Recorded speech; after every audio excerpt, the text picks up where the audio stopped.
Hi, everyone, and welcome to this celebration of life for Eva Core.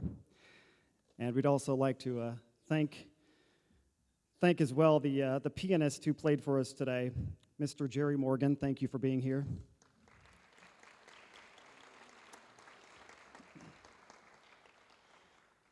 My name is Patrick Fazio, and I'm honored to serve here today as the Master of Ceremonies. Some of you might remember me as the MC of previous C.A.N.D.L.E.S Holocaust Museum fundraiser dinners, including one with actor Elliot Gould, as well as the more R-rated version with Ed Asner.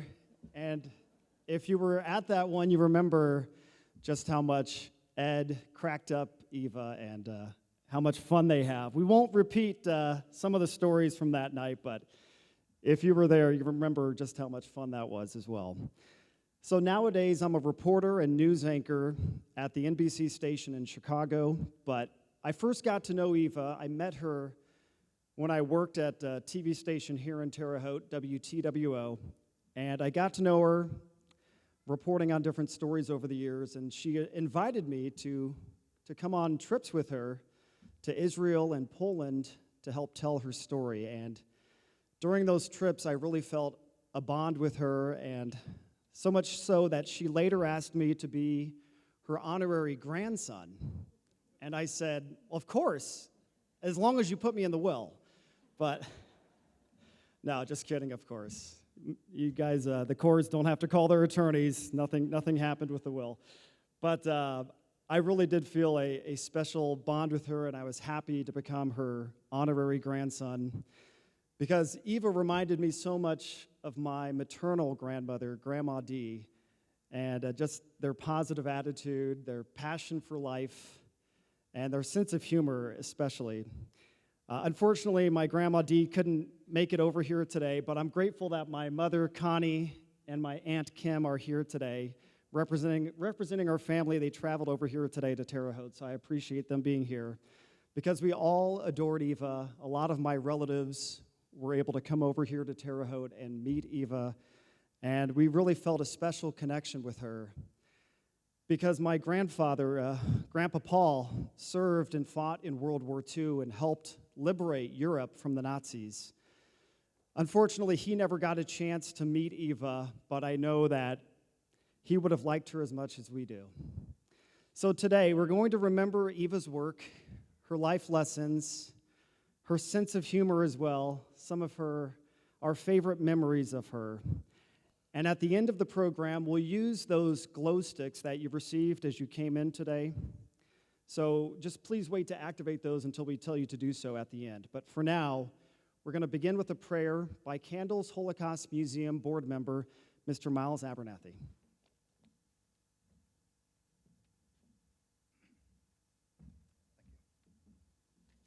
Let us pray. This is the day the Lord has made. Let us rejoice and be glad in it. These are wise words from the book of Psalms, O Holy One. But also, if Eva were here in person, we know that she would embrace this sentiment too. We thank you, Heavenly Father, for Eva, who helped demonstrate to us that life is precious. Every day is a gift. Having witnessed the cruelty and frailty of life, she cherished every minute of every day with an unparalleled sense of purpose and zeal. She seized every opportunity to make a difference and to transform lives. And we are all grateful beneficiaries of her life's work. And we all are here to give you praise and thanks for Eva. The prophet Isaiah captures the essence of Eva's mission in life. The Spirit of the Lord has sent me to heal the brokenhearted, to proclaim liberty to the captives, and the opening of the prison to those who are bound. Through Eva's message of healing and forgiveness, she taught us that we don't have to let the storms of life define us. We don't have to be bound by bitterness or hatred. We can experience freedom through the blessings of peace. Eva certainly faced the torments of the darkest depravity imaginable, but in her tiny little frame, she became larger than life in finding the light, beauty, and happiness of life's rainbows. Giver of life, Even today, we know that death itself cannot rob her of continuing to thrive. She lives on in each of us in the seeds of healing and peace that she planted in our hearts. She founded C.A.N.D.L.E.S Museum, wrote books, gave thousands of lectures, helped produce the hologram and documentary, which will be invaluable tools to continue to teach us all to be her disciples of peace. May the fire that she lit in us never be extinguished. May it burn brightly so that many others may benefit from its comforting warmth and guiding light. Tenacious and tender God, we remember the quote from the Shoah Foundation written on a wall in the C.A.N.D.L.E.S Museum.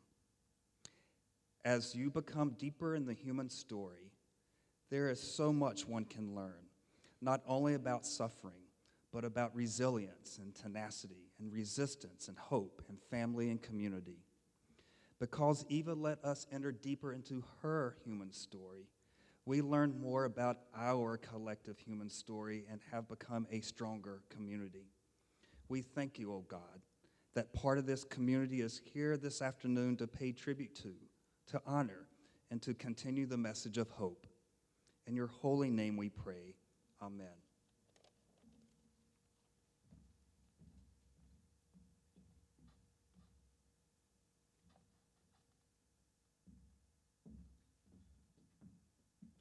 Thank you for those words, Miles. And we are grateful all of you could be here today to celebrate Eva's life, and to those of you who are watching on the live stream as well through Indiana State's website. And we appreciate ISU for hosting this today and all the behind-the-scenes crew and staff who are here today on a Sunday to make this possible. So we are going to celebrate Eva's life, who, by the way, is an ISU graduate, as many of you know. And now we welcome the president of Indiana State University, Dr. Deborah Curtis.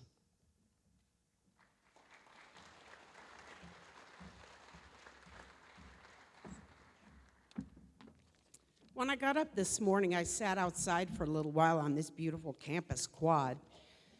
It was cool, it was sunny, and this is who I was thinking of. She's here right now. Good afternoon. It's my honor to welcome you to Indiana State University, as well as our honor to be able to host this celebration of life, the life of an amazing woman. I extend the deepest of sympathies to Eva's family, her husband Mickey, her son Alex, and her daughter Rena. I'd also like to express our condolences to our friends and partners at the C.A.N.D.L.E.S Museum. Our university family joins all of you in mourning her death. Eva's connections to Indiana State were strong. Our university is proud to claim this 1990 graduate as part of our Sycamore family. The feeling was mutual as she regularly displayed her Sycamore pride by wearing the royal blue and white. Eva was a regular lecturer in our classes, sharing her personal story of the Holocaust, including losing her parents and two older sisters at Auschwitz, and the horrific experiments and treatments she and her sister faced. Eva built a successful career as a real estate agent, but her true calling and passion was truly as an educator. She shared her story with audiences around the world, and she founded the C.A.N.D.L.E.S Museum with a mission to prevent prejudice and hatred through education about the Holocaust. Indiana State's partnership with C.A.N.D.L.E.S has provided our students and faculty many opportunities to meet with this incredible survivor and to assist the museum with its displays and educational programs that help tell the story of the Holocaust and promote the concept of healing through forgiveness. The latter is the most powerful legacy Eva has given all of us. She would often tell the story about how she came up with the idea of giving a letter of forgiveness to Dr. Hans Munch, a Nazi doctor at Auschwitz, who had agreed to sign the document verifying the existence of gas chambers at Auschwitz during a ceremony with Eva at the site of the concentration camp. One of her professors at Indiana State, Dr. Susan Kaufman, applauded her willingness to forgive and suggested she extend that forgiveness to all those who had done these terrible deeds. That was the birth of a much greater role for Eva. In addition to educating the world about the Holocaust and other genocides, she became an international advocate for the healing impact that forgiveness can have on victims, including victims of sexual abuse. Forgiveness, as Eva explained, doesn't mean one is condoning the wrongdoing, but rather it's an act of self-healing and self-empowerment for victims to be freed of the pains and the burdens of the past. Today, we lift up this inspiring life as we work together to continue her important work, and we will. I would want to close right now with a few of her words. Anger is a seed of war. Forgiveness is a seed of peace. Thank you.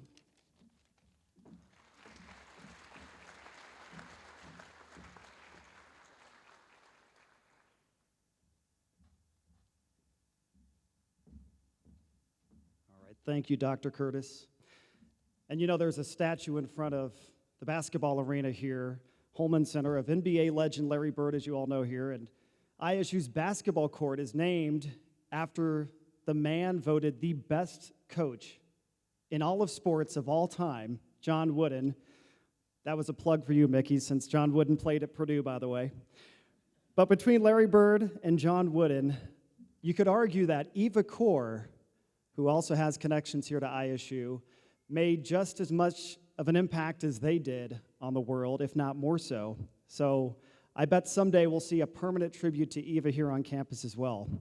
Because Eva was all about teaching others. That was her main thing to get her message out. And she helped push for a new law that we've had for years here in Indiana that requires Holocaust education in high schools all across the state of Indiana. So she always worked hard to get the attention of lawmakers and also invited them to come to her museum, learn more about her mission. And even though Eva's gone now, she still has support from politicians. And joining us today, United States Senator Todd Young, that is, of Indiana. Senator Todd Young.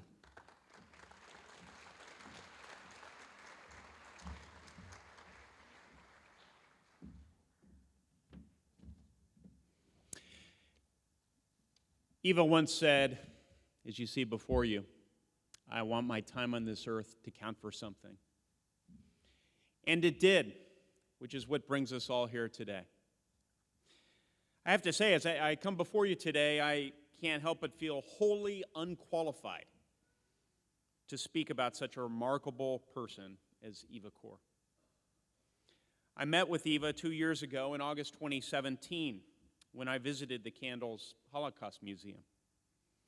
She was short, as so many of you know, with a thick accent that even decades in the Wabash Valley could not erase. She was full of life and love and passion and gentleness and beauty.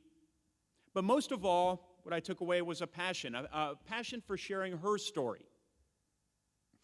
And it was her story alone. She freely admitted that many survivors did not share her beliefs, and she held no ill will toward them. It was shortly after Charlottesville.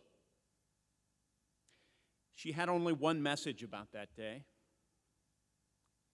Each of us should strive to drive hate from our hearts. Love, forgiveness. That was and is Eva Kor. She had such a remarkable memory, even describing the food she ate after Auschwitz was liberated. But before they took that famous photo of Eva and her sister leaving the camp. She told me, I ate a lot. That's why I look so plump. We toured the museum together, and she dutifully answered all questions I had. But Eva was also one not to miss an opportunity. You see, she told me she had a dream of addressing a joint session of Congress. I think her exact words were that she wanted to talk some sense into everyone. But her message wasn't political. It was cultural. You might even say philosophical. Like many Americans, She saw our one nation under God too often being defined by partisan bickering, being riven by different tribes instead of cooperating. And this is a woman who sat face to face, as was earlier mentioned, with one of the doctors who signed the death certificates at Auschwitz. In 1993, when she sat with Dr. Hans Munch, she said, "Here you are, a Nazi doctor from Auschwitz, and here I am, a survivor from Auschwitz, and I like you, and that sounds strange to me." Well, I think a lot of us would say that sounds a bit strange. I think it would make a lot of people uncomfortable. But I can tell you, and those of you who knew Eva well know it far better than me, it didn't make her feel uncomfortable. It made her feel free. Eva knew that forgiveness is a gift. It's a gift to the person who wronged you, but it's also a gift to yourself. And the way Eva lived her life, sharing truth, teaching future generations, and loving everyone with all she had, she made forgiveness a gift to humanity. I'm grateful for Eva Kor, the Romanian, the twin, the mother, the Hoosier, the survivor, the American, one of God's candles to light the way for all of us. May Eva rest in peace, and may we carry the gifts she gave to the world. Peace.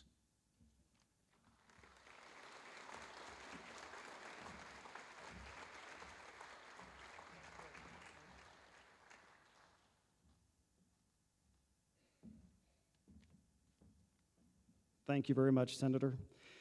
You know, one thing that Eva would want to make sure we remember are her life lessons. Never give up on yourself or your dreams. Prevent hatred. Only judge people on their actions and their character. Forgive, even your worst enemy, because it will heal yourself.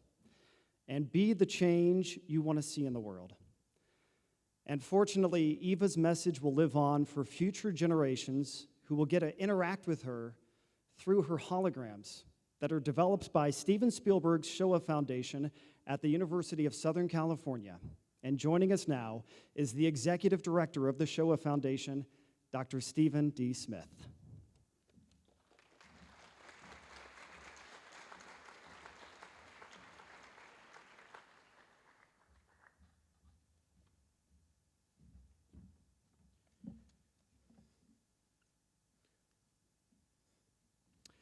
So I'd already planned my trip to Washington, D.C. when I took the call.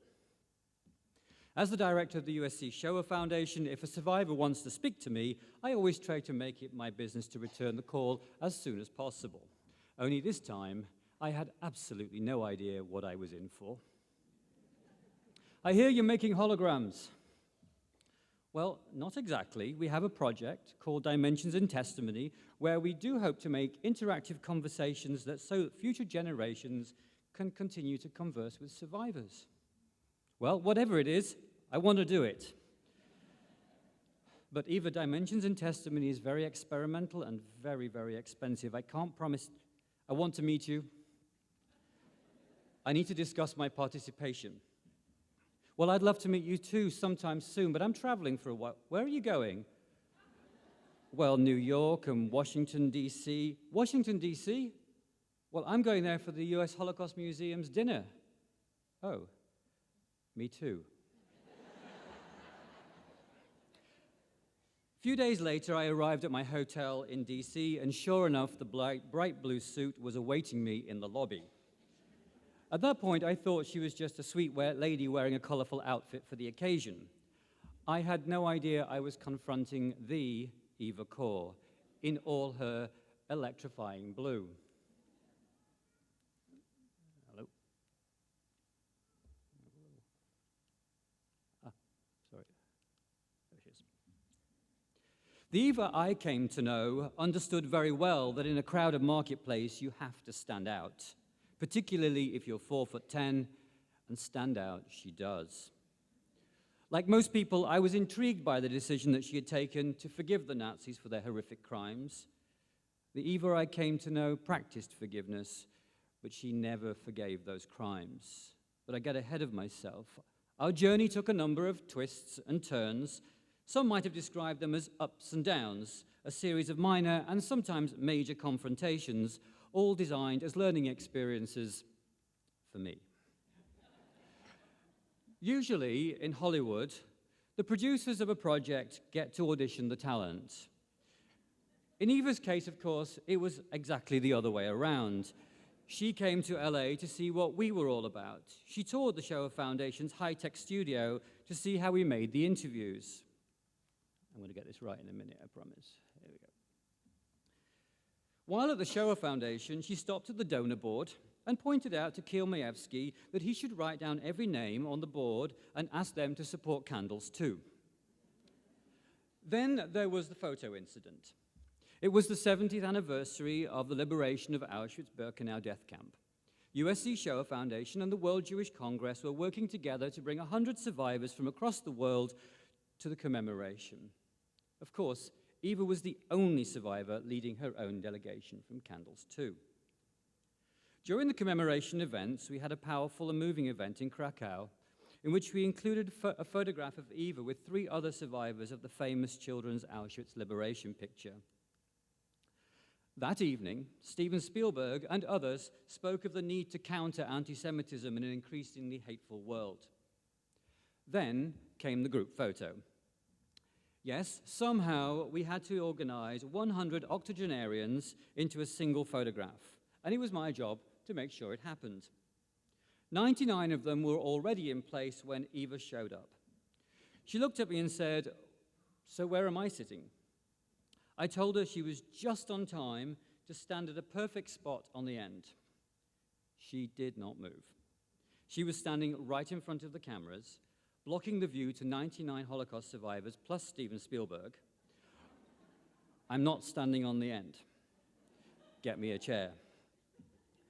Eva, it's the only option. We have to do this right now. Well, I'm not a part of this Mickey Mouse Club anyway, so I don't need to be here. We faced each other off. Like a scene from a Western, we stood there motionless.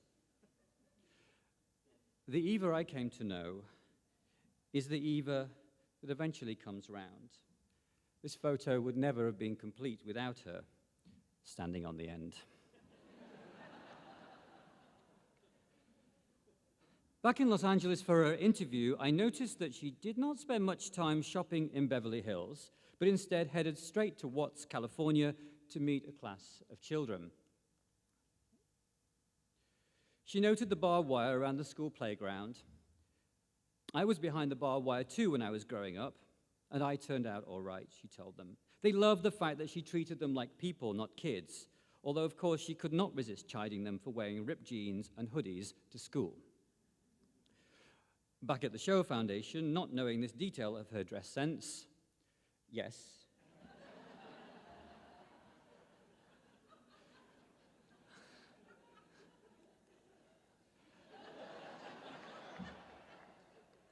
I turned up in my jeans and hoodie, and so in front of my entire staff, I got the exact same treatment as the kids from Watts.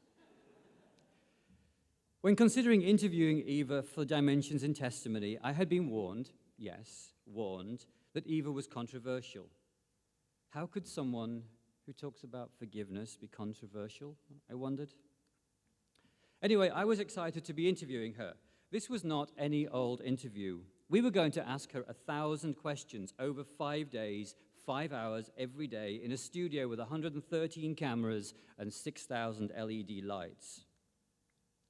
Personally, I do not always conduct the interviews at the USC Shoah Foundation. We have a professional team led by Kia Hayes, who's here today, that do that. But this interview, I was not going to miss for anything.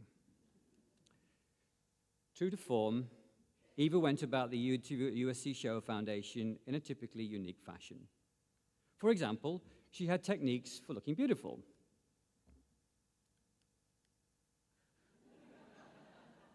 Yes, frozen soda bottles for reducing swelling around her eyes. Then there were the catnaps. I think most of us have seen those. And of course, her penchant for chicken nuggets and other fast food to keep her fueled throughout the day. It was a grueling week, but by the end of it, a very rewarding one too. After 20 hours of non-stop talking, it gave me great pleasure to photobomb her with my hoodie on. And it felt right that she should be given the gift of a lifetime, and so it was my honor to give Eva Kaur her very own first hoodie in electrifying blue. On the back is the most important quote of that week. I went through Auschwitz, and you subjected me to this. It says it here.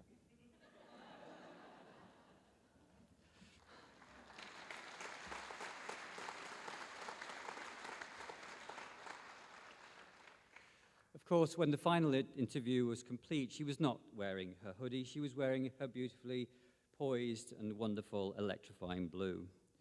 And just 2 weeks ago, I was at the Illinois Holocaust Museum.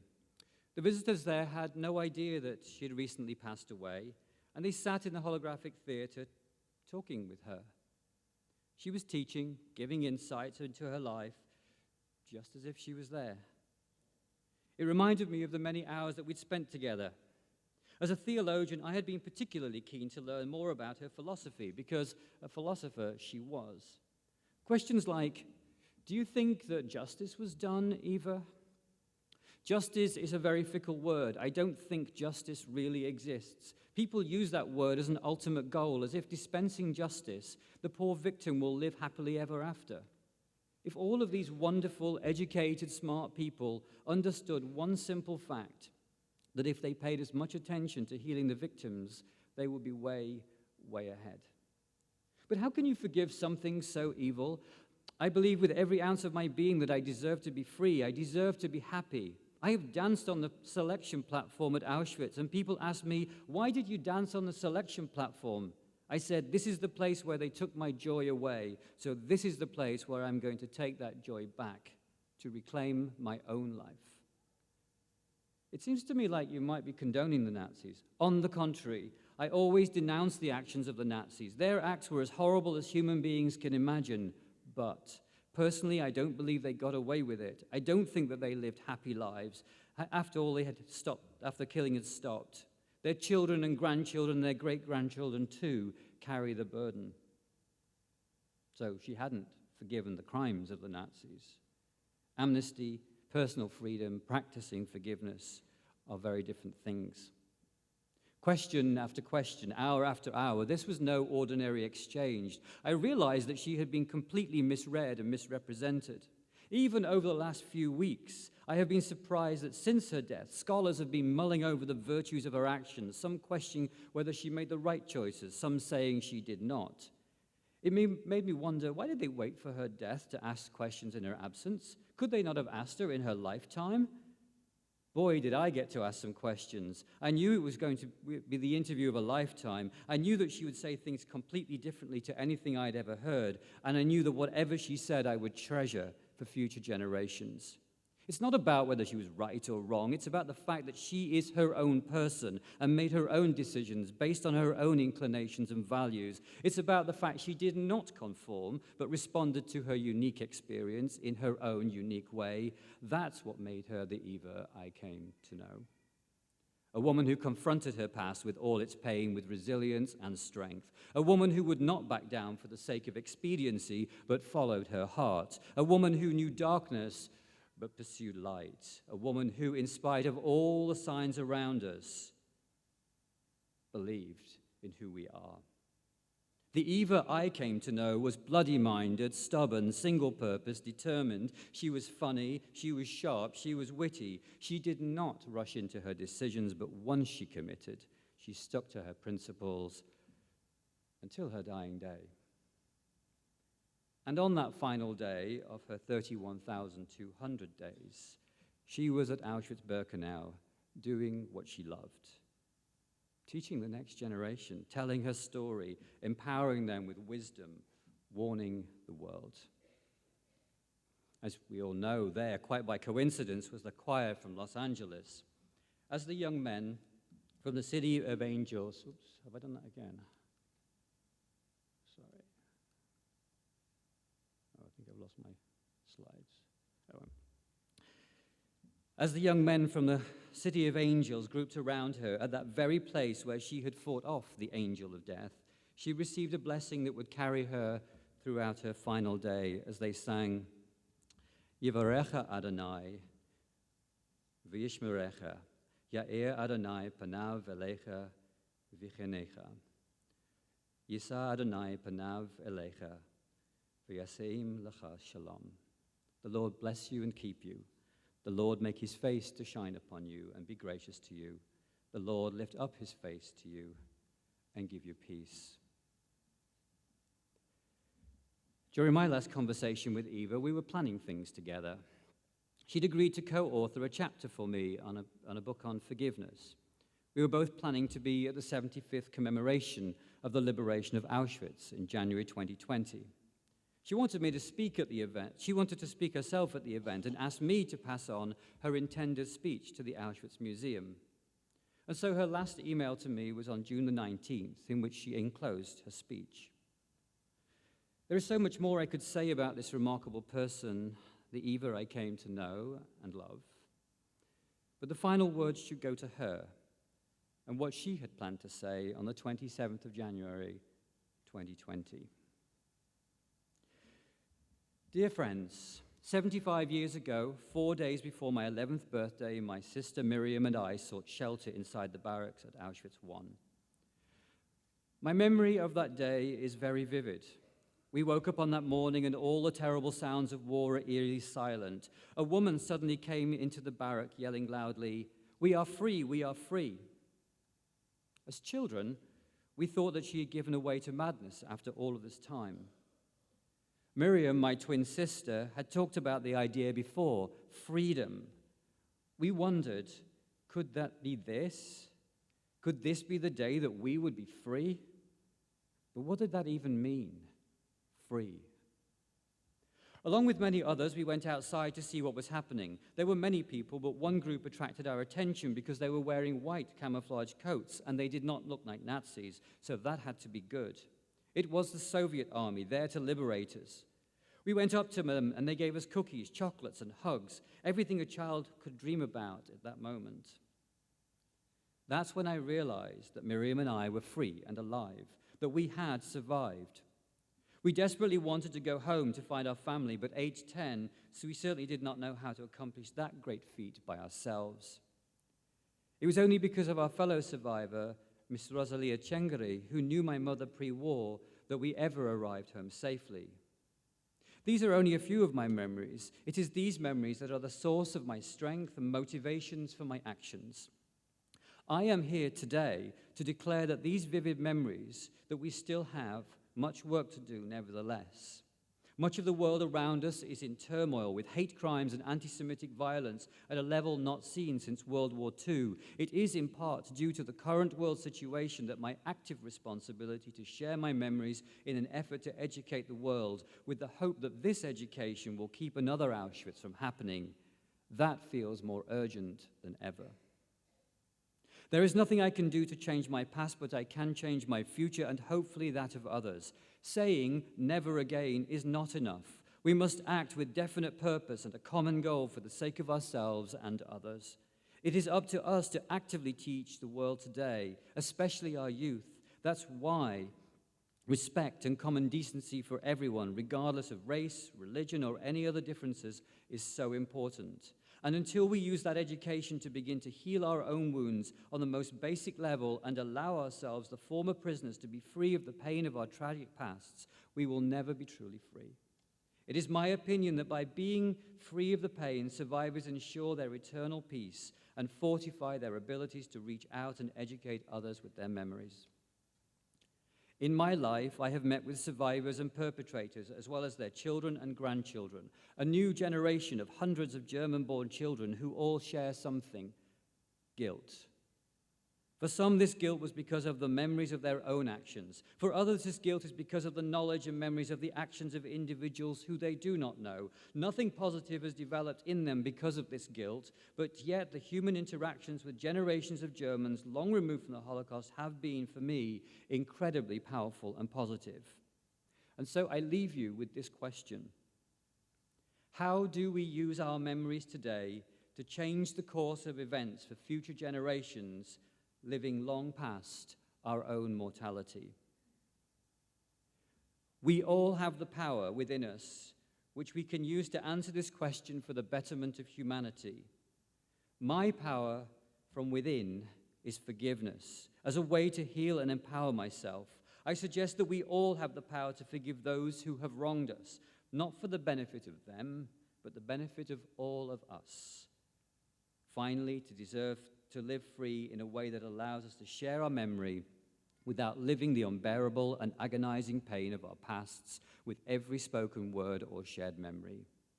By doing so, we challenge any perpetrator, possible perpetrator, or denier of today or the future by empowering ourselves and others with undeniable and unforgettable truth of what happened here each and every day. Our memories will provide the necessary fuel to light the way to hope, healing, understanding, goodwill, peace, and humanity.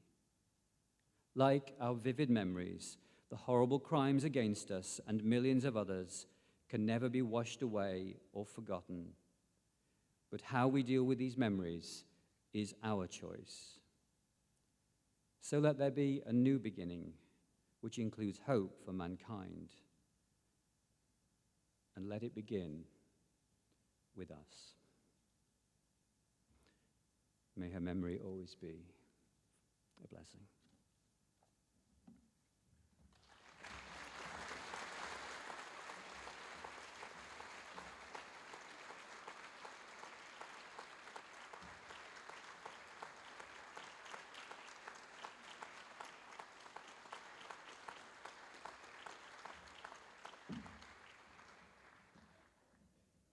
That was fantastic, Dr. Smith. Thank you for sharing her final speech. You know, one of the things I'll never forget about Grandma Eva is her sense of humor and that laugh she had, that great laugh, and how she could make others laugh. And when I used to live here in Terre Haute, I'd try to stop by and see her at the museum whenever I was driving past it. And one time I was on my way to the dentist, and I had a few minutes, so I stopped into C.A.N.D.L.E.S and saw Eva, but she could tell something was wrong. She goes, what is wrong? What's wrong with you? I go, oh, I got to leave in a few minutes and go to the dentist and get a root canal. And she starts chuckling. She goes, oh, it'll be okay. I'm like, no, Grandma, Eva, it's a root canal. They're going to drill into my tooth. She comes over, chuckles, pats me on the back, and goes, just remember, it won't be as bad as Auschwitz. And the fact that she survived what she has and is able to use that to make others laugh, but at the same time remind you, no matter what we're going through, no matter how tough of a day we're having or a difficult situation we're going through, it's a good reminder that life is good, things are good, and it's not as bad as what others have gone through, like Eva. And I try to teach that to my kids now, even though they're young. I try to teach that lesson to them as well about people other than you are going through much worse. And Eva, I'm grateful she was able to know my kids. And she used to tell me, your kids, they are tough. They could have survived Auschwitz. I'm like, I'll have to take your word for it, Grandma Eva. But not only did she live through tough times, she was tough herself. And there are so many other examples of her toughness and determination that were highlighted in her eulogy at Eva's funeral the other weekend by one of her close personal friends, an ISU professor, Dr. Kevin Bollinger.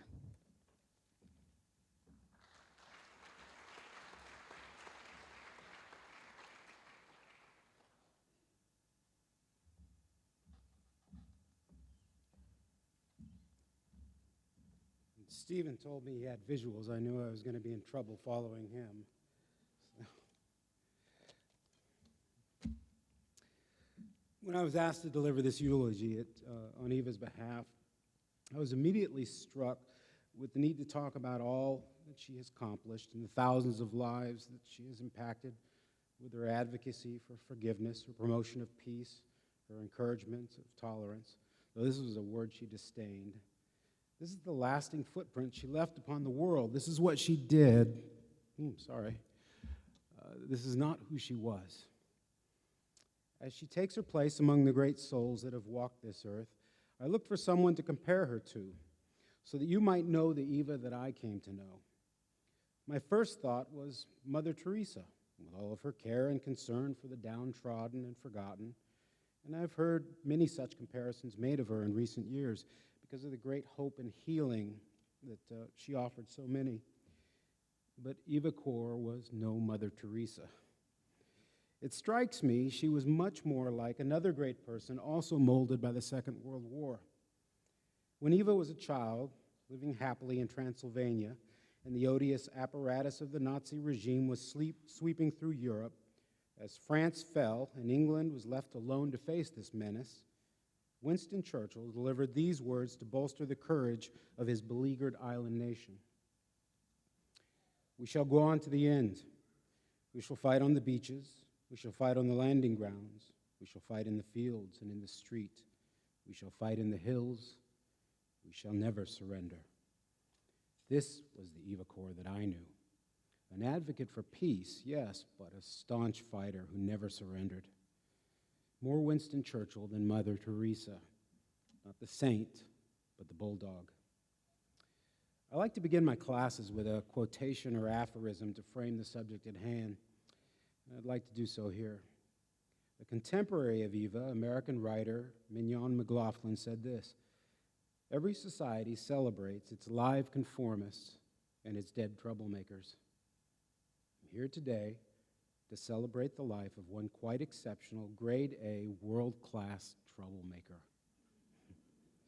You may ask if calling Eva a troublemaker is just and proper, and I would answer that in the improper and unjust world that Eva was born into, this was precisely who she needed to be. When she was just a child, looking upon the alarming expansion of the Nazi Empire, she pleaded with her father, Alexander, without success, to move the family away from danger. This was the beginnings of a troublemaker. When the family was taken to Auschwitz, she lost her parents, Father Alexander, Mother Jaffa, her two sisters, Edith and Elise.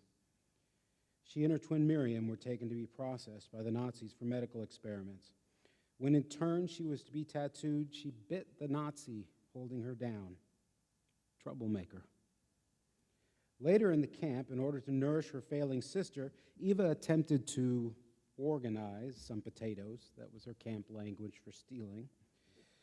But she was caught and scolded by a woman in the kitchen. This did not dissuade the little troublemaker, and in the least, and on the next day, she liberated some potatoes. Eva and her sister arrived at the camp, or survived the camp, to be liberated in 1945. If liberated can rightly be used here, because Eva found herself out of the grasp of one totalitarian state and into the grasp of another, the communists. As a youth leader, she was required to take her troop of young communists to a May Day torchlight parade. But as she had already attended parades that morning and she felt it more necessary to study, she excused herself and her troop from attending. The next day, she was called in and berated by the party boss and told that as a party member, she was not to think, only to do.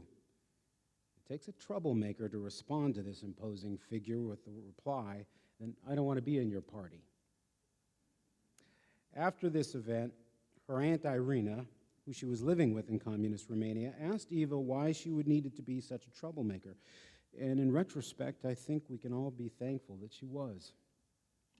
In 1950, she left Romania for Israel at the age of 16, and in 1960, she married Mickey, came to the United States. But her troublemaking days weren't over. She went to Washington to interrupt a self-indulgent political event to demand information on Joseph Mengele, where she was roughed up by Capitol Police. Troublemaker. She conducted her own mock trial of Mengele here in Terre Haute at great personal expense. Troublemaker. In perhaps her most famous or infamous act, she forgave the Nazis of their crimes in an act of self-healing. But in doing so, she secreted into Auschwitz a former Nazi doctor, something only a troublemaker could pull off. As late as April 2015, Eva was still making trouble when she embraced a former Nazi guard from Auschwitz, Oskar Groening, in front of the eyes of the world. And in her final years, she even befriended Nikki Sixx, the bass player from the notorious band Motley Crue. Troublemakers find their own.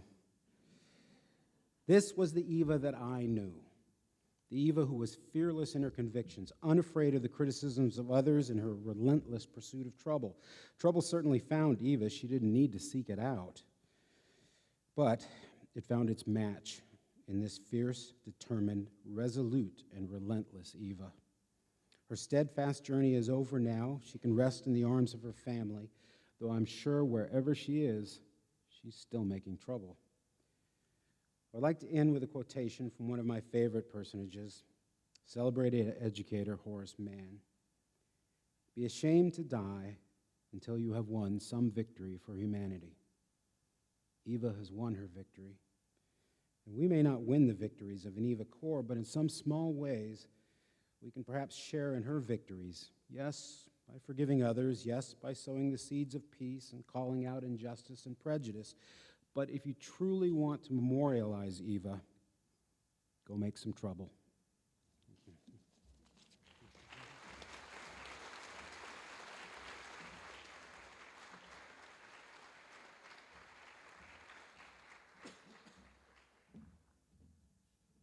Thank you, Kevin. Our next speaker had to put up with the troublemaker. I'm sure he would say when I worked here as a reporter, asking him tough questions. But luckily, he knew Eva, and she always had tough questions for a lot of us also. She wanted to make sure you were doing the right thing. And she would ask you that if you weren't, keep you on track. But our next speaker is familiar with her toughness, and I'm sure my questions never ruffled his feathers. But he also knows about her forgiveness, so he even agreed to let me introduce him now. Here is the mayor of Terre Haute, Duke Bennett.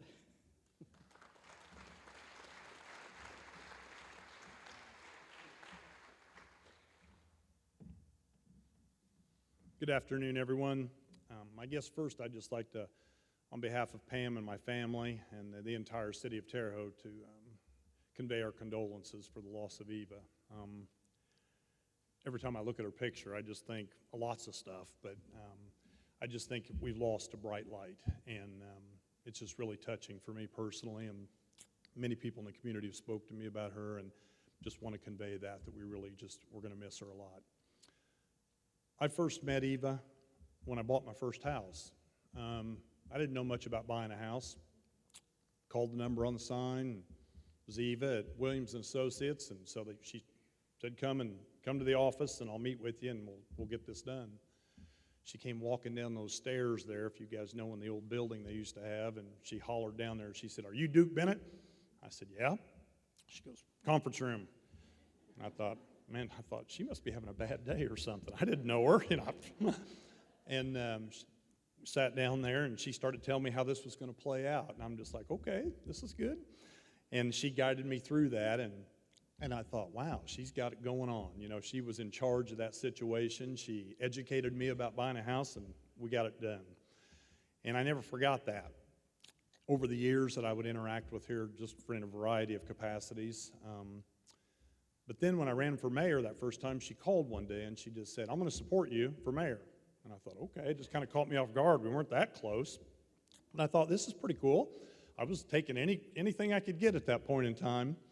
And she said, "I've got a building down here on 3rd Street, and if you want to use it for your campaign headquarters or something, you can do that." So I ended up using the conference room there in the building where the museum is, before the museum got there, after she had acquired the building, and stored my signs there and that kind of stuff, and she kept a low profile. She was just wanting to be supportive of me, and I just thought, that's really nice for somebody to reach out that you don't know that well. I knew her, but in a business relationship. And I really just, another example of her she was going to help me to be successful. And I thought, wow, she's investing in me. Then, of course, the museum got started and it burned, and she called up one day and she said, I want you to be on the board of directors. I want you to help me get the building rebuilt. I thought, okay, I'll do it, sure. I mean, it kind of caught me off guard, too. I was working in Hamilton Center, and I was doing building projects and things, but she asked me to be on the board just to help to get the building rebuilt. And I thought, I can't tell her no. I mean, she's already committed a couple times in my life, and you just kind of felt that power. If she said you were going to help with something, you were going to help.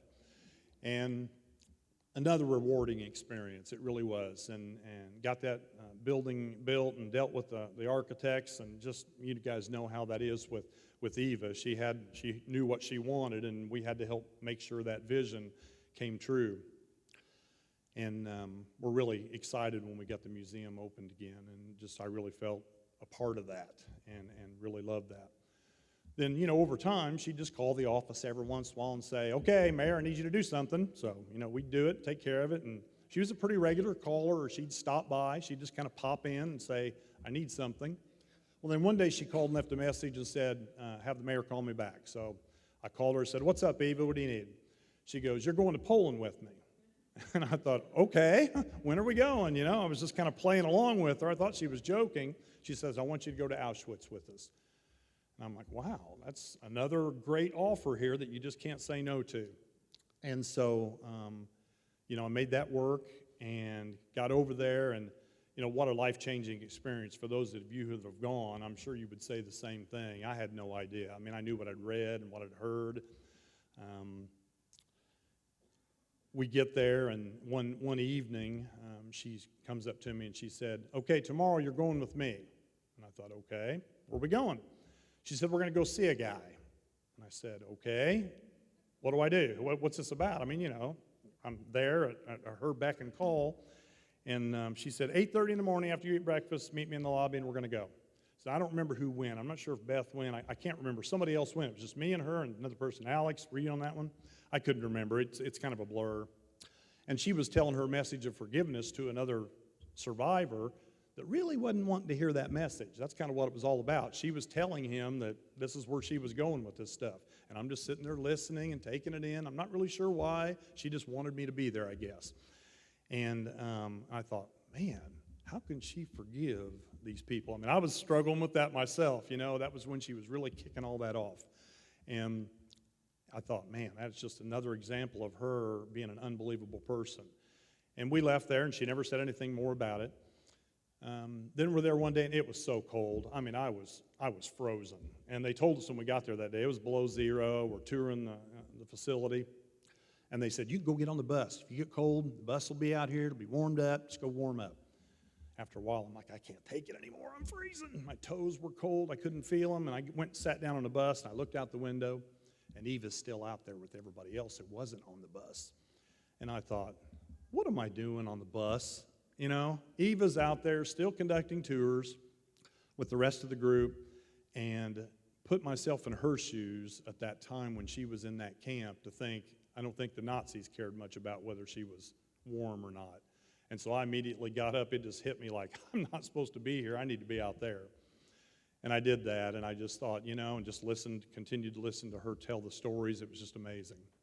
Then they had the ceremony for the anniversary of the liberation.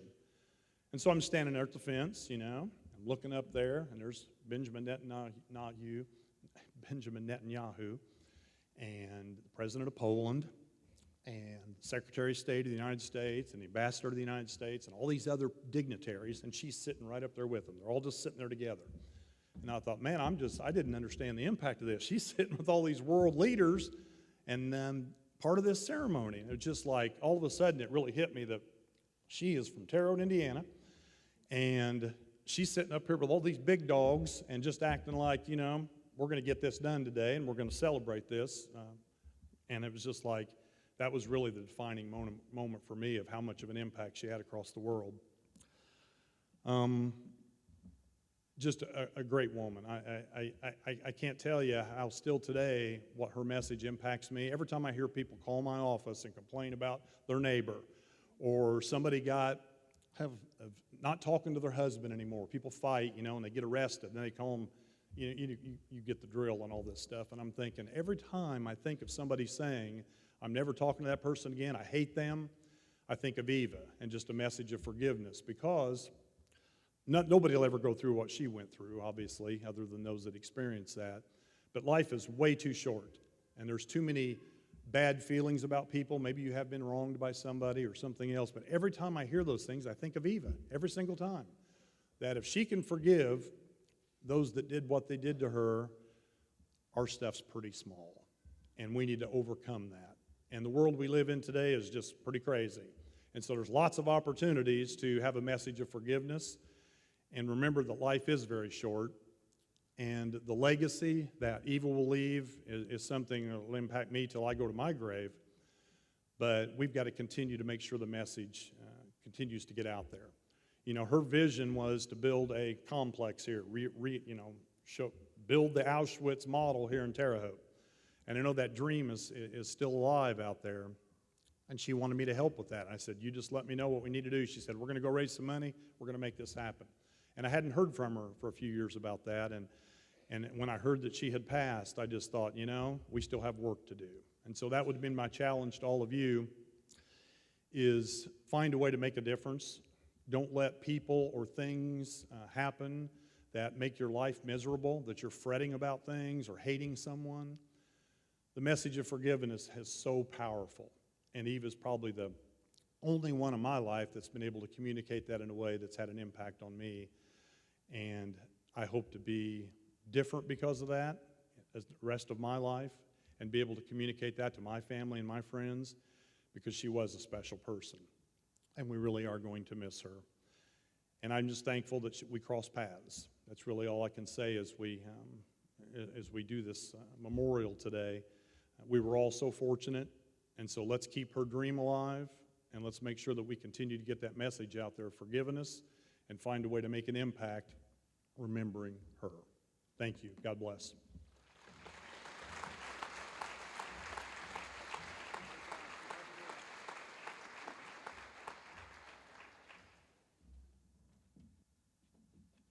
Thank you, Mr. Mayor. And we also have a former mayor of Terre Haute here with us. He never had to put up with my questions, so I'm sure hopefully he would be just as forgiving if he did, though.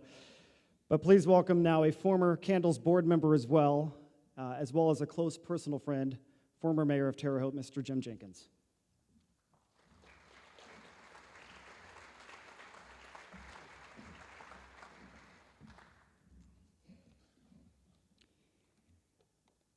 Beth called me out of the blue. She was very upset, crying, and she said, Eve is gone. Well, we spoke a little longer, and she said she had to make calls and notify other people. And I thanked her for thinking of me and hung up, because it's been a while since I was on board. But we've all maintained our friendships from that board, and always been proud of that. I felt a little bit like the insurance commercial you see when I thought about this. Eva Core, 5'10" Transylvanian giant, is gone. That ain't right. Eva couldn't be gone. She was just too tough. She took spankings from her father. She faced down a butchering murderer, Joseph Mengele. When I was her age, I was whining about a polio vaccine. I was terrified of shots. When she was that age, she was receiving a tattoo, A-7063. She survived Auschwitz, an historical event, one that I'd read about, that I had heard about from my father, who was a World War II veteran.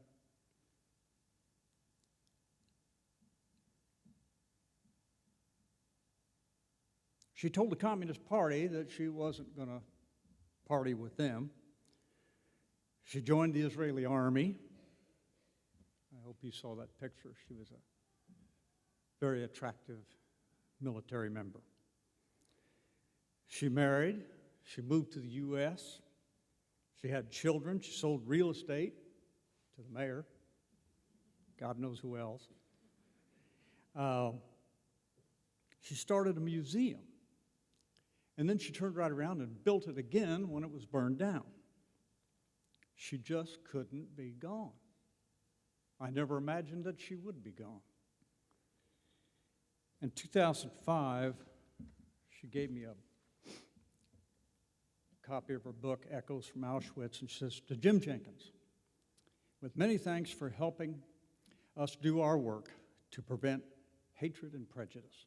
Never, ever give up, even Moses Core. 7 billion people on this planet,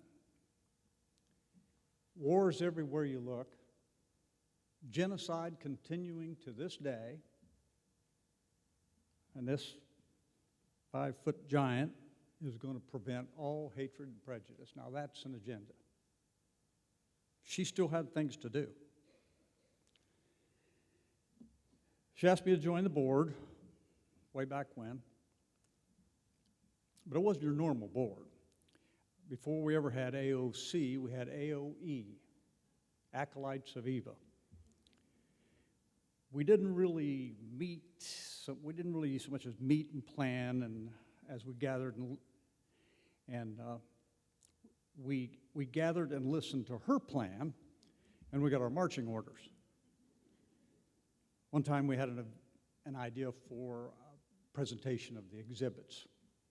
So I always said, we need more stuff here. We don't have enough stuff. We had things on the wall and placards and posters and pictures of her. And I said, we want to do A, B, and C, whatever it was. So she listened and she said, but Jim, I like X, Y, and Z. It gives me more space when I talk to the children.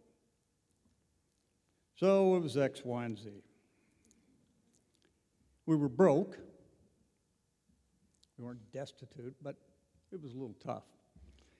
But she always had someone who would help us, or she provided the funding herself, more often than not. The museum continues, or was, and continues to be extremely successful. Well on the way to eliminate hatred and prejudice, she announced a new approach. She was going to forgive the Nazis. My reaction, as well as a few others I know, say what? How can you forgive the unforgivable? Same book, on 178. She's talking about her cousin who was murdered in the camps. And she said, believe me, freedom is the most precious gift we have. How can you forgive someone who took that most precious gift from you, along with family and your childhood and everything else? Well, I'll tell you how she did it. She did it with confidence. She did it without doubt. And she even did it with a smile on her face. She met with them and she forgave them. She wrote proclamations and signed them and presented it to them and forgave them. Why, she even met them after they'd been tried by a jury and found guilty of despicable acts. Kissed one of them on the cheek and forgave him. And then I had to know why. Why would you do that? That's how she did it. Why, in the name of all that's holy, why would you do this? I'll tell you why. She did it because it freed her soul of all the pain and torment that she had packed around with her for decades. It allowed her spirit to soar, and soar it did. She had a larger point. It wasn't just twins experiments or candles and Terre Haute. It was forgiveness to actually change humanity. Not all of us are there yet, including yours truly. But we can get there maybe from a different angle. I took a world religions class here way back in the 1900s from Professor Dave Johnson. And almost every religion that we studied, to one, espoused love or some form of it. And if we truly loved each other, we wouldn't engage in behavior that requires forgiveness in the first place. We wouldn't say hurtful things or commit hurtful acts. We'd treat each other respectfully and well. So, if you can't leave here forgiving, then try to leave here loving. And if you can, try to do both. I love you, Eva, dear, and I will miss you sorely.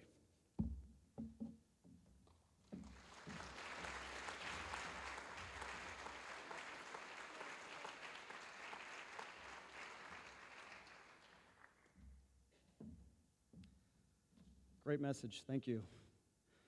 You know, when you hear about these stories about Eva, if you didn't know her, you would think, I'm hearing about toughness, determination, and also funny, humorous stories as well.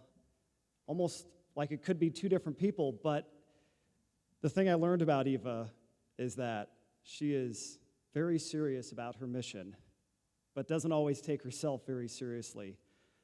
And when my photographer at the time, Bob Bruce, and I traveled with her on one of her trips to Auschwitz, and Beth, I think you were there as well, we were in the room where they have her liberation freedom of the twins, the little twins walking through the barbed wire out the gate.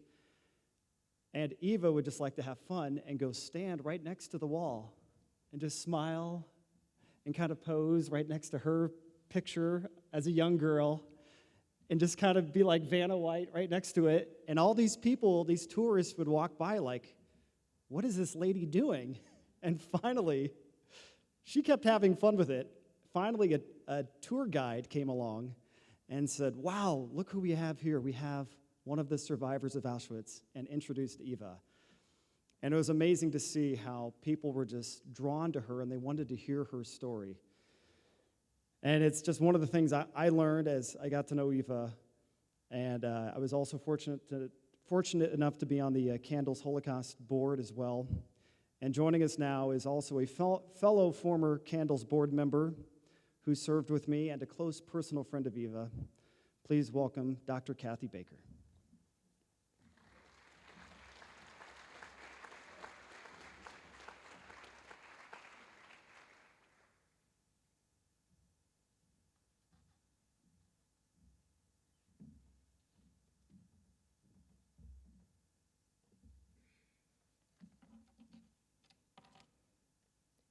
Think back with me. It's August 1966, the day after we moved to Terre Haute. A knock at the door. I scramble over boxes in the living room and open the door to find the pretty neighbor with a heavy accent. Welcome to Terre Haute. How old is your little girl? Hi, I say, she's 3. My little girl is 3 also. Maybe they can be friends. And so they were. And so we were. A few weeks later, when I knew her well enough to ask politely, I said, well, you have that sexy Zaza Gabor accent. Where are you from? And she pulled up her sleeve and showed me a tattoo on her arm. And she says, that is a very long story. Over the next 53 years, I learned all of that story. And for me, as for many others since, and for many of you here today, the Holocaust was no longer a paragraph in a history book. I also learned how to make chicken paprika, and how to plant strawberries in the flowers around my house so that yard work would not be a frivolous waste of time. I learned how to knit in Hungarian. I learned that real estate could be an awesome second career. And I learned what it's like to have a big sister. Over these 53 years, I watched as Eva grew from a kind neighbor and a dear friend into a courageous woman, a woman who was brave enough to confront the trauma of her past, a woman who was brave enough to share that story with others, a woman who was brave enough to fight institutions and even governments to find the truth about Mengele and his experiments. And I watched as Eva became an accomplished speaker and an international figure who was laser-focused on her twin goals of, first, honoring the memory of her family and others who had perished in the Holocaust, and second, educating the world to prevent a recurrence thereof. In 1945, a little girl was sent to Auschwitz as a victim. And then a teenager fled to Israel as a refugee. And then a woman came to America as an immigrant. And in 2019, a crusader returned to Auschwitz as a victor. Bless her.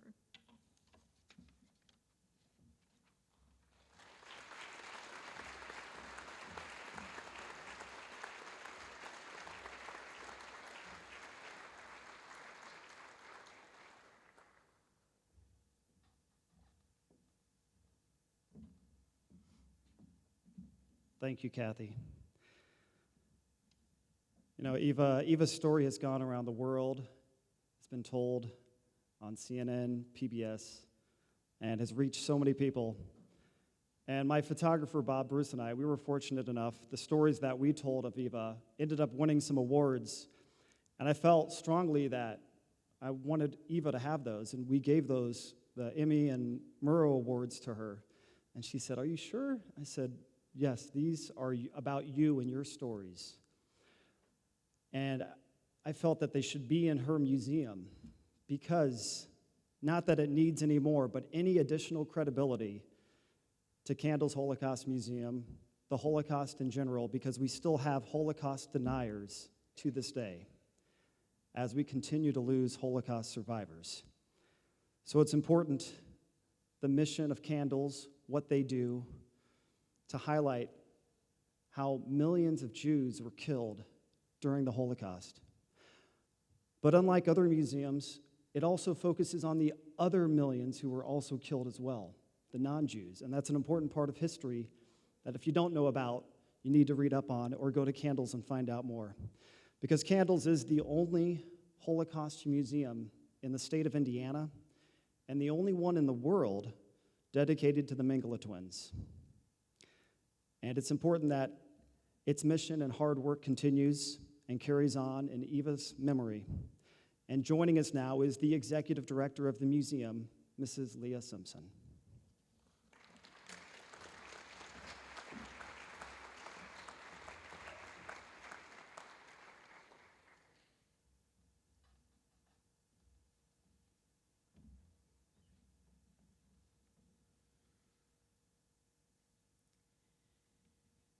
Recently, I had renamed Eva. She wanted a middle name, and thinking about her life, I renamed her Eva Figures It Out Core. We all know that Eva was a survivor, but we forget she had to figure everything out herself in order to survive. In the frigidly cold winter in Auschwitz, Eva knew she needed to figure out something to help her and Miriam stay warm. She spent a countless amount of time bending barbed wire, eventually breaking off 2 pieces, sharpening them on stone. These would become knitting needles. She organized a sweater, and one of the older twins taught her how to knit. After much trial and error, Eva successfully created the 2 stocking caps that helped her and Miriam stay warm. Eventually, the girls immigrated to Israel, where they were sent to an agricultural farm and Eva cherished her time there. But soon she was conscripted into the army, where she lived with many other young people. Long holiday weekends became a challenge, as all of her friends had a home to go to. Eva spent these weekends with extended family, but never felt like she belonged.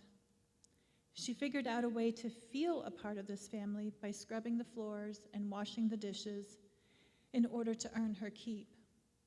It was not requested, nor was it required. In early 1960, after dating for 2 short weeks, Eva chose to marry Mickey Core and moved to America.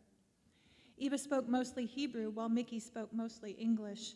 She was desperately homesick and decided to pass the time watching TV, assuming she would have to watch sports or the news. She was surprised when she came across a very long movie that continued for days on end. There were young people holding hands and hugging. Eva created a list of words that she did not understand and asked Mickey for help. He accused her of watching soap operas, but she insisted that there was no soap in the show. In the end, she figured out how to speak English with the help from Bob and Lisa Hughes and As the World Turns.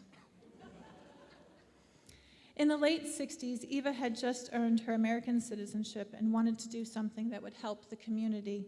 She decided to campaign for Bobby Kennedy, but when Martin Luther King Jr. and shortly thereafter Bobby Kennedy were assassinated, Eva knew she had to figure something out in order for her to triumph over tragedy yet again. She decided to open a daycare at the local Black community center in Terre Haute. Eva creatively planned a variety of lessons. One quick example used the scientific term dissolve. With chocolate and milk, the children stirred their way to an understanding. Life continued to challenge Eva. Halloween was a particular nightmare. Children pranked her house, and she fought back, which only made it so much more enjoyable for the pranksters. Unfortunately, she never really figured out how to deal with this until the 1978 miniseries, Holocaust. This opened the doors for Eva that were seemingly locked tight. The local NBC affiliate offered Eva to speak before and after the miniseries.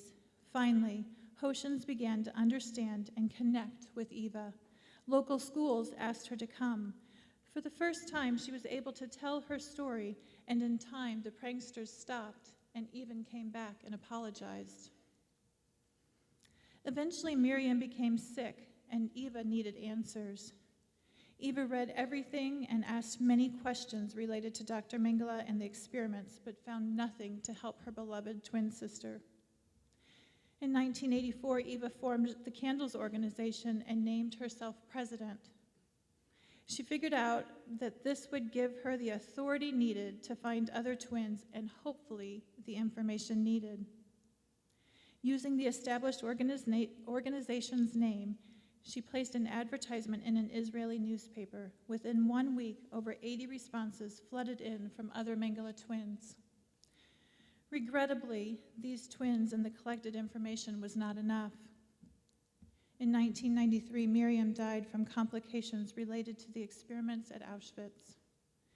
Eva was unable to attend the funeral because she could not make it to Israel within 24 hours, the length of time between death and burial in Jewish customs. Eva was devastated. She never had the opportunity to bury any of her family members, and now her sister was gone too. In response to this tragedy, Eva opened C.A.N.D.L.E.S Holocaust Museum and Education Center in 1995 and dedicated the museum to her twin sister, Miriam. She figured it out yet again. The museum was a small affair, but it helped educate the children of Indiana about the atrocity of the Holocaust and what happens when hatred abounds. Unfortunately, hatred continued to find Eva.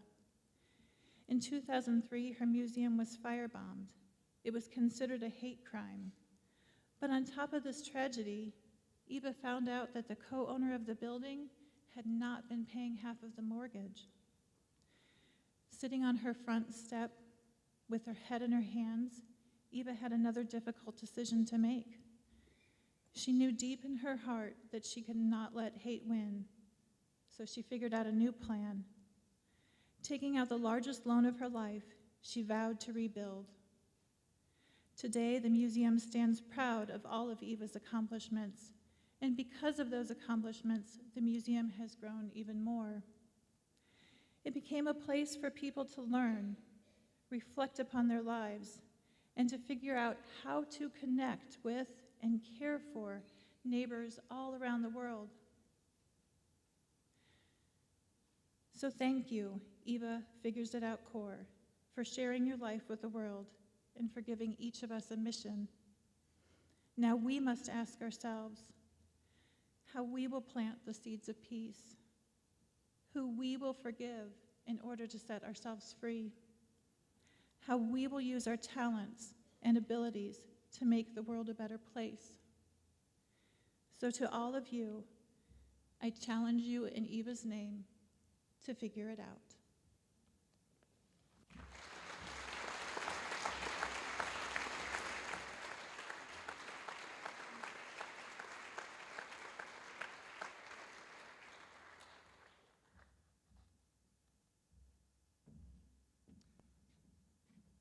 And now we want to play a tribute video of Eva's life.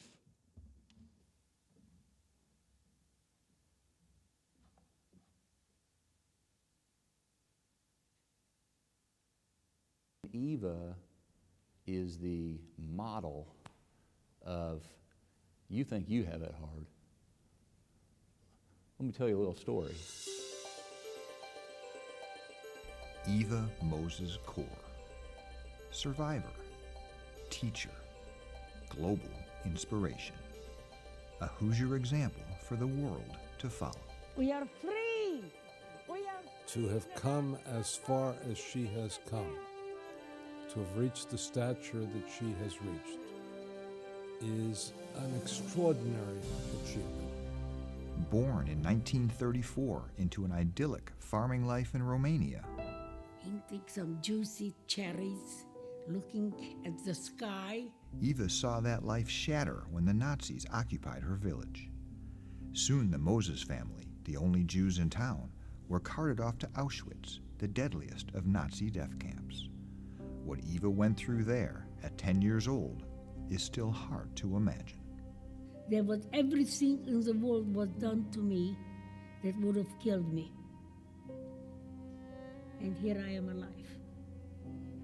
After being separated from her parents and older sisters, never to see them again, Eva and her twin Miriam were used in experiments by Nazi Dr. Joseph Mengele in his efforts to create a perfect Aryan race.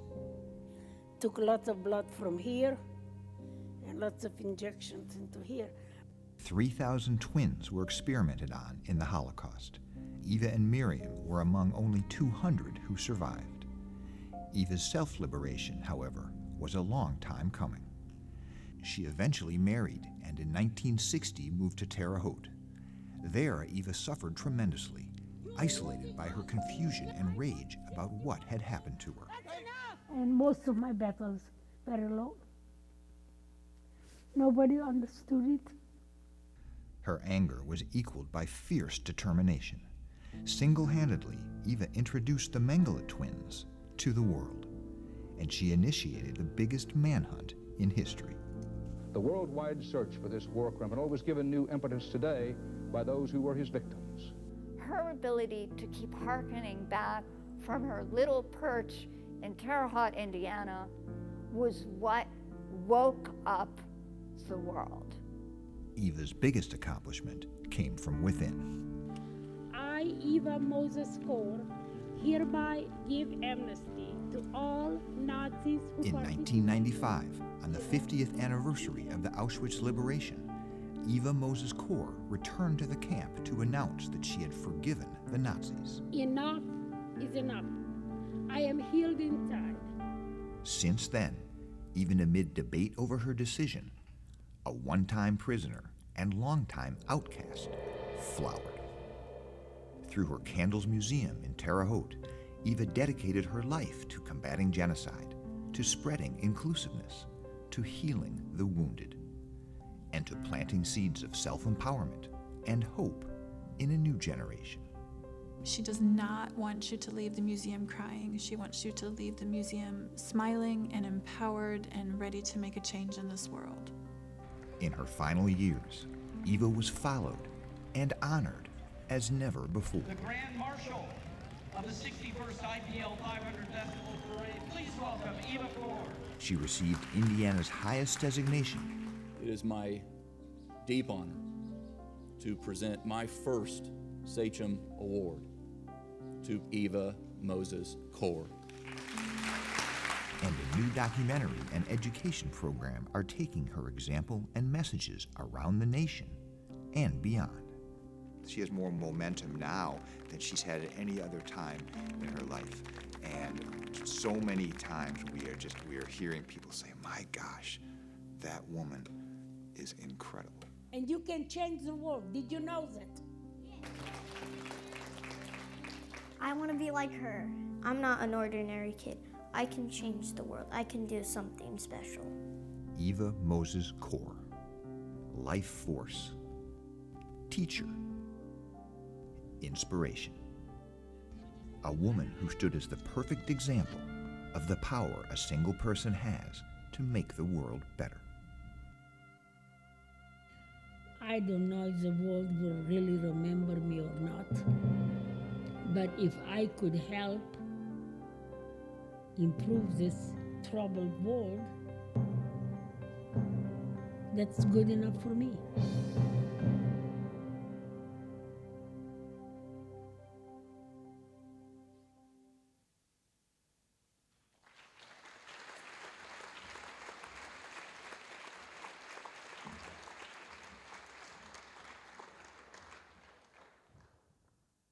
And now we have a musical selection performed by Mr. Jerry Morgan on piano and vocals by Mrs. Candace Brown.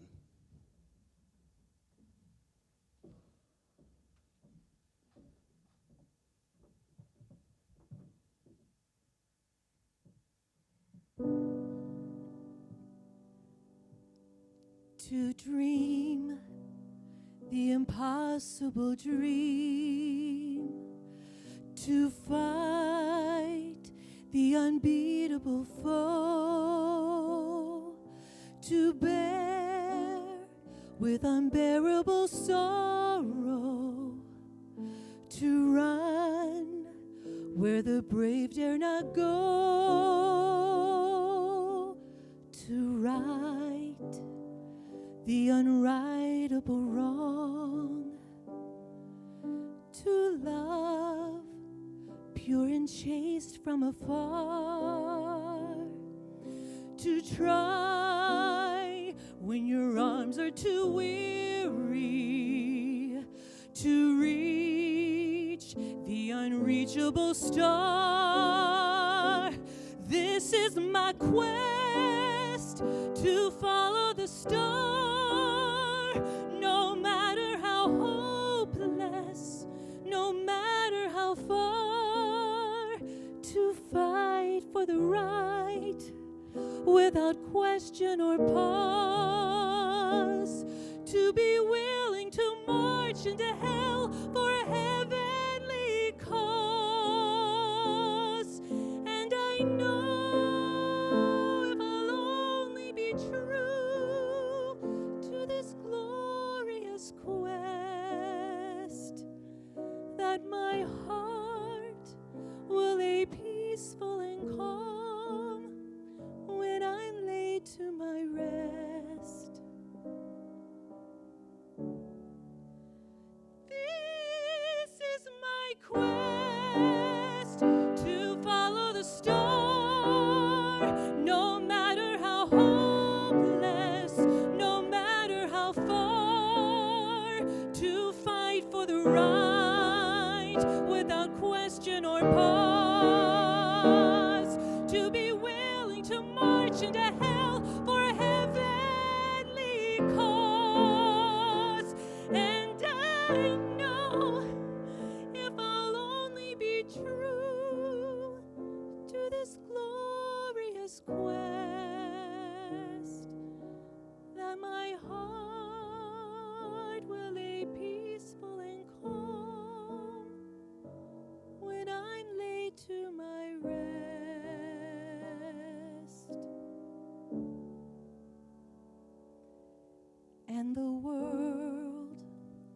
will be better for this. That one man, scorned and covered in scars, still strove with his last ounce of courage to fight the unbeatable foe, to reach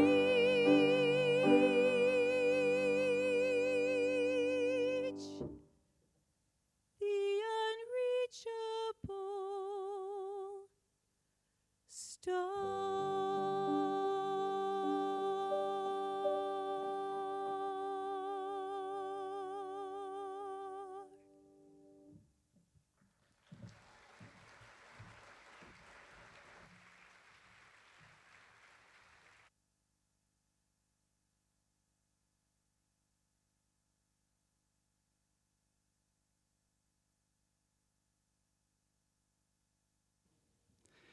Thank you to Candace Brown and Jerry Morgan for that.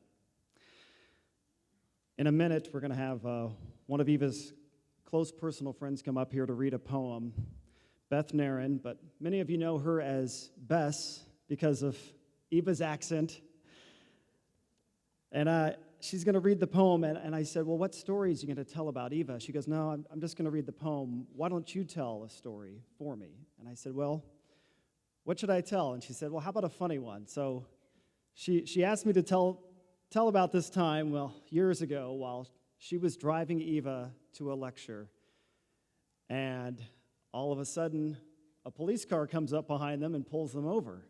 And Eva goes, what did you do, Bess? And she goes, well, I might have been going a little fast. And Eva goes, oh, you were speeding, huh?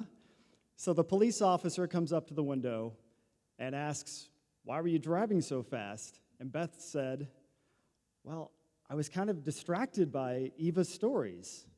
And the police officer didn't know who she was and said, what do you mean, what stories? And they explained that Eva's a Holocaust survivor. And he ended up letting Beth off without a ticket, just a warning, and said, make sure you take care of that precious cargo. And that made Eva feel good, of course, but Beth said she felt terrible. She said, oh my gosh, I just used a Holocaust survivor to get out of a speeding ticket. She goes, what have I done? I'm going to go to hell. And Eva is just sitting in the seat next to her laughing, saying, oh, no, don't worry about that. You're not going to hell. I'm Jewish. We don't believe in hell. You'll be fine. So please welcome now the fastest driver this side of the Indy 500, Beth Naren, or Bess.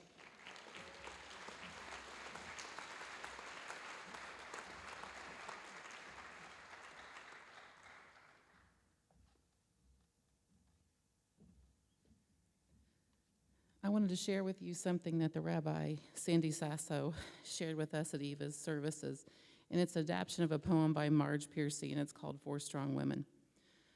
A strong woman is a woman determined to do something others are determined cannot be done. A strong woman is a mass of scar tissue that aches when it rains and wounds that bleed.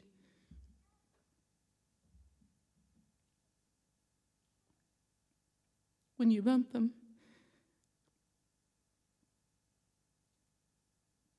and memories that get up in the night and pace in the boots to and fro. A strong woman is a woman making herself strong when things go wrong.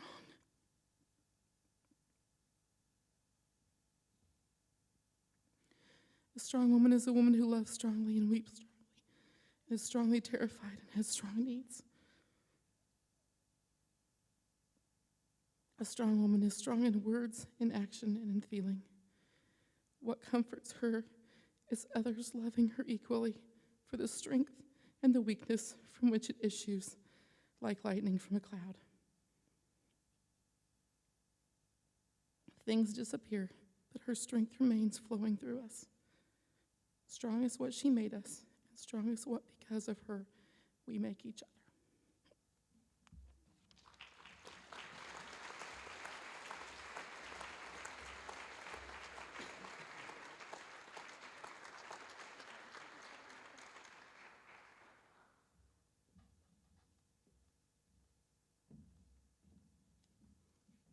Good job, Beth. She'd be proud of you. Of course, we all hope that Eva's words carry on, and they will, of course. But even though words may fade, people always remember how you made them feel. And Eva has touched so many people for so many different reasons. But for me personally, I always remember her positive, determined attitude that just make her unforgettable, and of course, her sense of humor. And I remember Eva told us the very first time she went back to Auschwitz, decades ago. She said that her son Alex wanted her to bring something back. She goes, "What gift do I bring from Auschwitz?"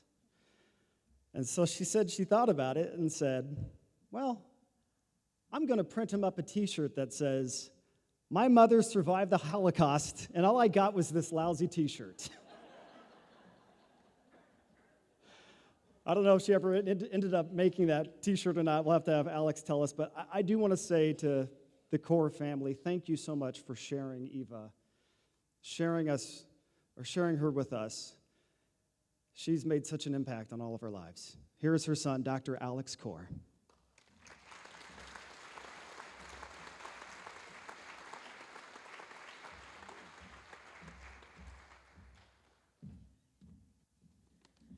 Good afternoon.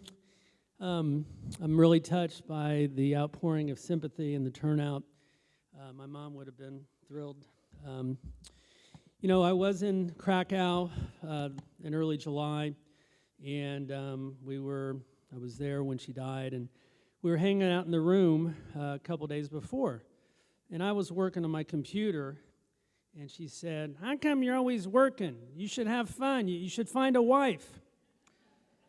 And I said, "Mom, I need to just get some work done for my day job. I think you can understand." She goes, "Well, I understand. I remember years ago, when I was getting projects started at the museum, I would have to put in a lot of work." And I said, "Well, is your work done?" And she said, "Done? No way. I have a lot of unfinished business." My mother and my father, who is 93 and a Purdue fan and watching this, were great admirers of President John F. Kennedy. In 1961, we all know that John F. Kennedy said, "Ask not what your country can do for you, ask what you can do for your country." Knowing that my mother passed away on Independence Day, I would like to modify that phrase. Ask not what Eva Core can do for you, ask what you can do for mankind.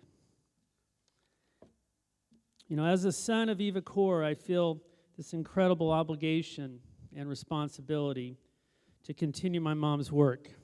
Her favorite song, as you just heard, is "The Impossible Dream," and it contains a lot of inspirational lyrics that I really am here to declare that in no way should what my mother hoped to achieve as she continued with her unfinished business be either impossible or a dream for the future, knowing that she's not here.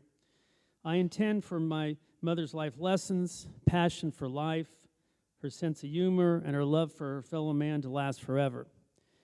This can indeed happen if everyone makes the impossible possible and turns dreams into reality.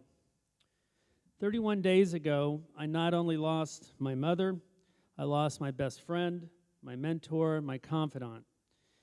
Most of all, I lost the first person that I would talk to when I had a problem.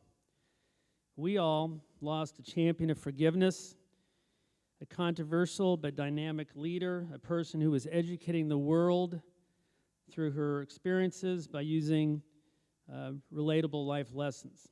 31 days ago, we also lost a person who provided us with advice. Sometimes we wanted that advice, and sometimes we didn't. In the last several years, I've heard my mother say the following in many of her speeches. She would say, "I want you to sow the seeds of peace throughout the world for me." There will probably be never a more crucial time than now for all of you to help. The time is not in 3 months, not in 1 year, but now.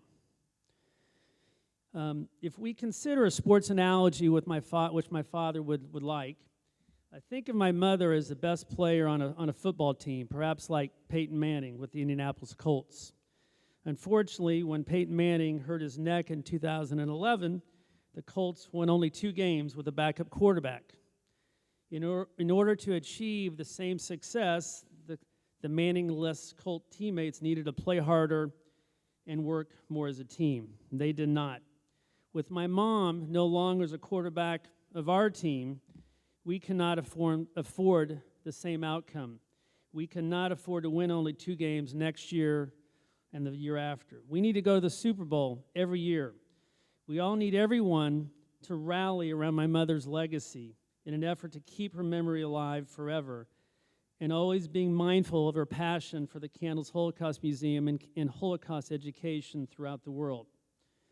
This must be a cohesive effort that utilizes all available manpower, resources, and avenues for the advancement of her message. It involves being an active voice when you see news stories, such as the ones that have occurred in the last 31 days that use incorrect statements or assumptions about my mother and her message. You know, beyond the huge void left in my heart, my nightmare would be in 3 years or 10 years or 30 years that either people would misrepresent my mother or worse, forget who she is and what she stood for. I urge each and every one of you to get involved. Now, how can you get involved? Whether it's time, donation, resources, or other. C.A.N.D.L.E.S Holocaust Museum, this is where it all started. We go to Auschwitz. We're going again in January. We have a hologram through the USC Shoah Foundation. Please visit C.A.N.D.L.E.S Holocaust Museum. Get involved. The other option is the EVA Outreach and Education Program. This is an initiative created by WFYI and Ted Green Films, trying to work to bring my mom's story to communities and schools using the EVA Educational Toolkit and the EVA Virtual Reality Tour. Please get involved in both projects. We need you, I need you, and my mom needs you. And here in Terre Haute, 31 days after my mother's passing, I must take this opportunity to appeal to the general public, dignitaries, and politicians. Now is the time to do what you can do to create and secure an EVA Core Center here in Terre Haute while expanding the reach of the C.A.N.D.L.E.S Holocaust Museum to a highly visible location in Indianapolis. My mother would probably be mad at me if I didn't, mention her life lessons. Never, ever give up. Prevent prejudice by judging people on their actions and content of their character, not on their hair color, not on their religion, not on their skin color. Forgive your worst enemy. It will heal your soul and set you free. Give your children an extra hug and kiss for the children who had or have no parents. And number 5, each of us has an important part to play in repairing our world.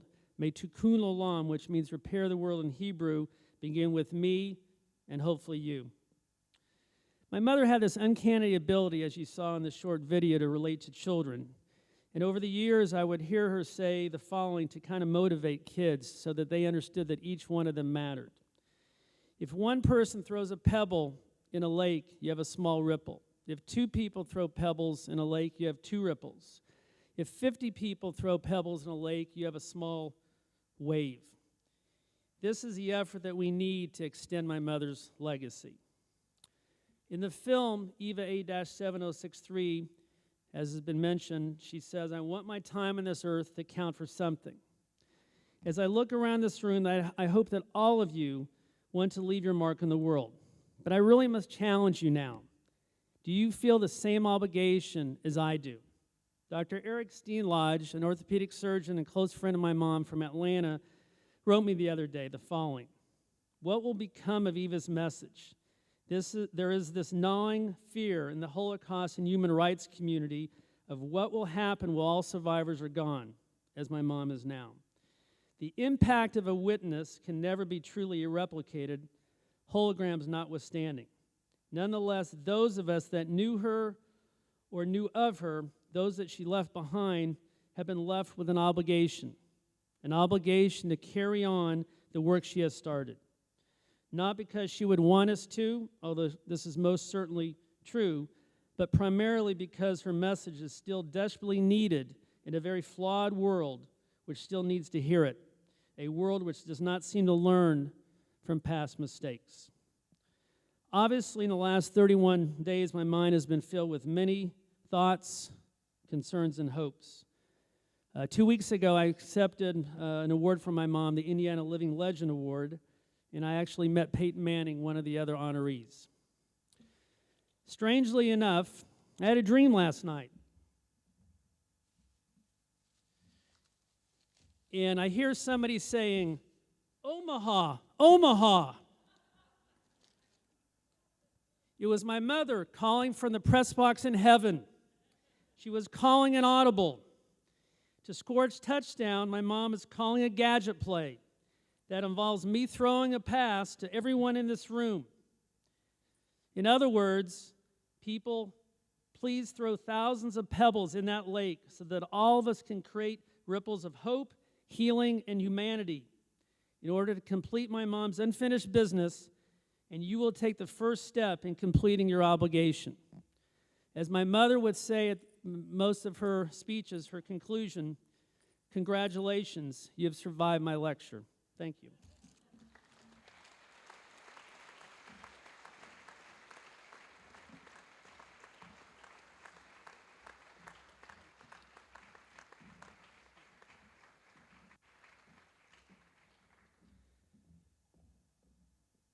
Good job, Alex.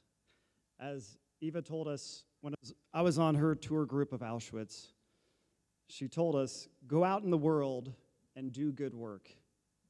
And she said that from the selection platform where she last saw her parents and older sisters. And it just so happened to be that year that Franciscan priests were with us on that trip. And they came over, who was this woman who was happy and laughing and in having a good time at Auschwitz, of all places. And they had to know, as a lot of other tourists at Auschwitz, what is with this woman? And they're drawn to her, and they find out about her story, and they're amazed. And she talked with the Franciscan priests for a while because they were confused. Why here at the place of sadness? This is the saddest place that could possibly be on earth. And she said, yes, it was sad.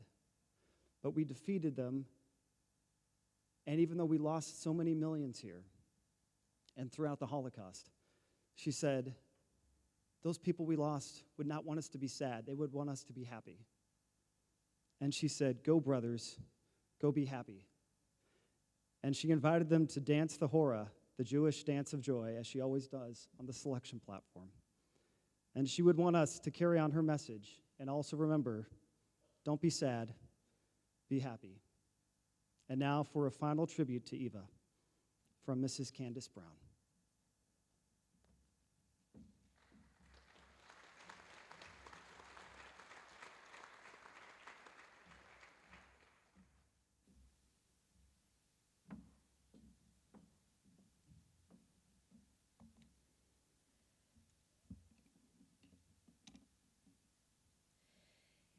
Ignorance and fear robbed Eva of her childhood home. As she and her family were forcefully removed from their village, she looked into the eyes of once trusted friends and neighbors only to see rejection. And yet, she shined. As pure evil greeted them on the selection platform, forever imprinting her mother's cries and outstretched arms into her memory, orphaned and covered in the dust of her people. Still, she shined. As poisons ravaged Eva's body, robbing her of strength and demanding her resignation, she fought back, refusing to be perforated from her sister. And even then, she shined. As life continued on outside of the horrors of Auschwitz, chaos of the heart, mind, and soul battled for stability and connection. After nearly 9 months of torture and starvation, Eva and Miriam experienced gentle touches from caring nuns dressed partially in vivid blue. Yet, there were no trauma-informed care therapists to diagnose Eva's adverse childhood experiences, no tailored treatment plan. So Eva did what she knew to do.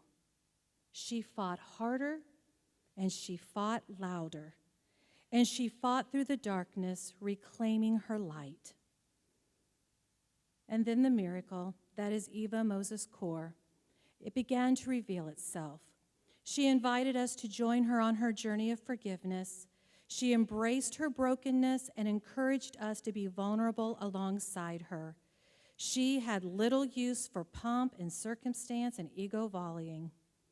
Eva was in the business of teaching others how to be free from the burden of pain, hate, how to heal oneself, how to embrace unique abilities to love and serve, and fully understand the importance of humanitarian leadership. This glow stick has little purpose in its original state. Not until it is broken does its ultimate potential become revealed. The sound of its cracking makes it an audible tribute, acknowledging the horrific devastation Eva endured. But let's not wallow there for long, because Eva would not allow such nonsense. At this time, please locate your glow stick. And now, let's break our glow stick together. I want my time on this earth to count for something. Eva, we see you, embrace, and celebrate your light. We will carry your message of forgiveness into tomorrow and beyond. We will not let you down.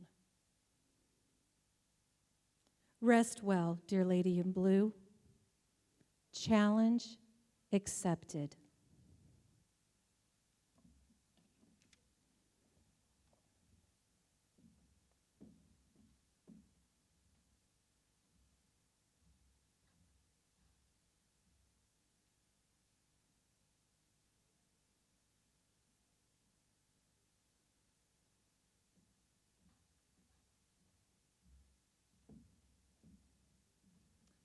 Thank you all for being here. Now go out and be Eva's light. Thank you.